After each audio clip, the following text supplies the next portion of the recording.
সকলকে রথযাত্রার শুভেচ্ছা। আমি আজকে বিশেষ সনাতনী ধর্ম ভাই বোনদেরকে বলতে চাই, আমরা গত 16 বছরে যে রথযাত্রা করিনি, আপনাদের সহযোগিতায়, আমার প্রাণপ্রিয় সংগঠন সৈয়দপুর জেলা বিএনপি সহযোগিতায় এবং প্রশাসনের সহযোগিতায় আমরা গত 16 বছরের তুলনায় এবছর আমরা খুব জাঁকজমক ও সুন্দরভাবে আমরা রথযাত্রা পালন করব। তার জন্য আপনাদের সহযোগিতা আমি একান্তভাবে কাম্য করছি। কারণ স্বৈরাচার শেখ হাসিনার আমলে আমাদেরকে হিন্দুদেরকে শুধু ওরা মাত্র ব্যবহার করেছিল। আমি আপনাদের কাছে জোর করে অনুরোধ করবো, আর এক থাকার দিন আমাদের শেষ হয়ে গেছে।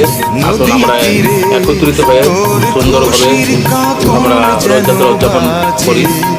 রথযাত্রা উদযাপনের মাধ্যমে আমরা দেশের মঙ্গল কামনা করি, যেন আমাদের দেশের আমরা হিন্দু, মুসলমান, বৌদ্ধ, খ্রিস্টান সবাই আমরা মিলেমিশে সুন্দরভাবে আমরা বাংলাদেশকে নতুনভাবে করতে পারি। আমার নেতা তারেক জিয়া সবসময় বলে আমরা হচ্ছে বাংলাদেশি, এই দেশে ভয় পাওয়ার কোনো সুযোগ নেই।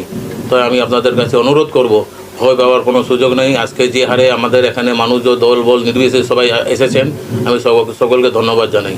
বলে আমি আমার বক্তব্য শেষ করছি। ধন্যবাদ সকলকে।